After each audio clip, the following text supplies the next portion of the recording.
Okay, so I'm back with another self-reflection. I'm gonna try my best to keep this one short because I do need to edit some videos and post on YouTube, but I'm probably gonna do that tomorrow because I'm tired. I've been up since 2 a.m. basically. Been at work since 3 to 11, so I need to be asleep. But I was slowly nudged into this phase, and then I feel like when my brother passed, I got pushed into learning how to accept a lot of things that I just didn't want to accept because I didn't know how to. And accepting it didn't look through the lenses of how I wanted it to. Yeah, so it didn't look the way that I thought it would look like acceptance for me. Like, and I just really sat here, had my little meditation moment with my mat and stuff, and I just told myself, you know what? I'm not perfect. We're not perfect. We all have our flaws, but being the most selfless person can truly hinder you. And if you are not careful, if you are not strategic, and if you are not protective of that,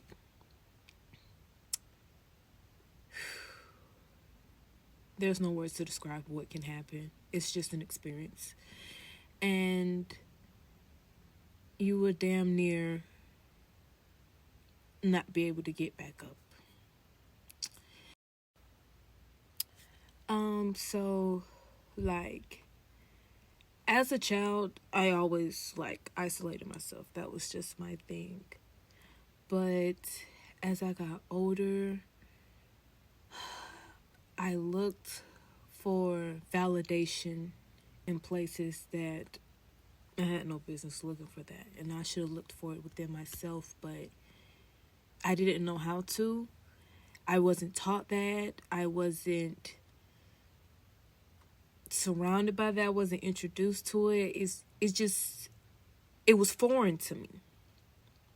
And I really had to tell myself where I messed up at in my life is not knowing when to be selfish. Not knowing to be selfish with who had access to me and the benefits and the downfalls of that.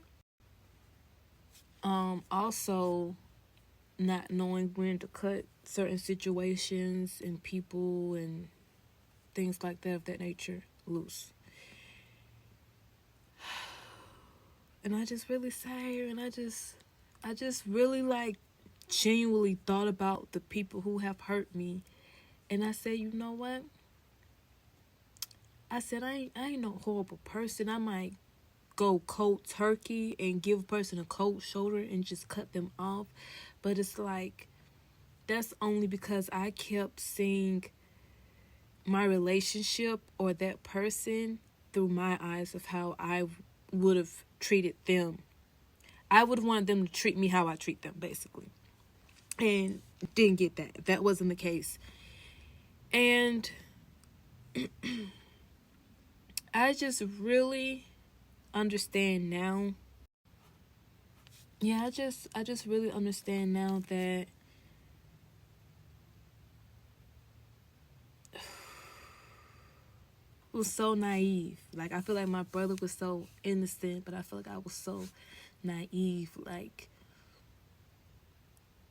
in situations where, like, I knew something wasn't right, knew something was up, but I still just wanted to give that person or that situation a chance because that's all I ever wanted was a chance to just be me and be seen. And through all the upheavals and endeavors and storms I went through in life, I realized that that has brought me to seeing myself. And it's an amazing thing Because with that, I've seen my worst, I've seen my best, I've seen my weakest, I've seen my strengths. I have seen so many versions of myself that I don't know if too many people can sit back and say that about themselves, like went through a lot of things, and I'm proud to be one of those people because it has showed me my resilience. And the only way you know that to be true is if you get tested. And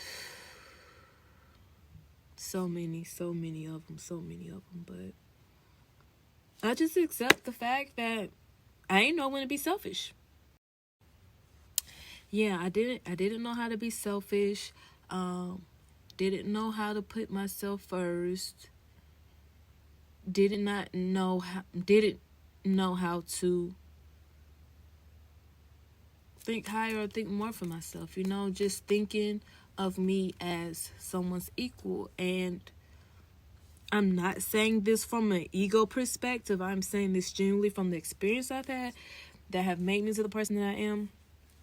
I'm nobody's equal, and nobody is my equal, because my experience and my life and what God has for me is like no other. It's not like anyone else's. And that's how you're supposed to feel.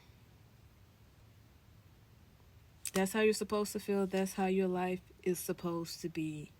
And it's really not a bad thing not fitting in.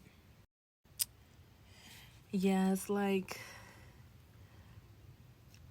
I don't know, it's so much, but I just have to get into bits and pieces. But with a lot of things that I've had to accept and realize and stuff, it's my relationship with one of my moms. And I don't get all the way into it because it's like, it's still in construction. That relationship is still in construction, but I can honestly say and be thankful, at least for my conscience, that I was trying and taking baby steps on working on that before my brother passed. Like, I could honestly say I have a clear conscience of, I didn't wait until my brother passed to try to have something with her, like, I did go visit my mom and see her, and it had took me a lot to really go and see her and visit her, but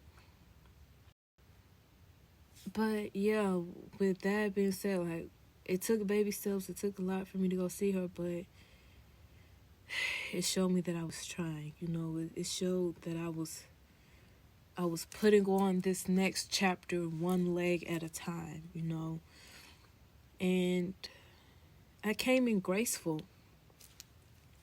That as well, I came in graceful, because the person I am when I'm hurt, it's like, it can go either or. But I came in graceful. I haven't came in attacking, accusing, none of that stuff. Why? Because I really want to be heard. I really want to be heard out, and I don't know, shine a light on a few things from my perspective. And like I said in one of my videos, people hear you. Yeah, people hear you, and the only way you can know that people hear you is to make sure you know how to articulate your words, your thoughts, and your feelings.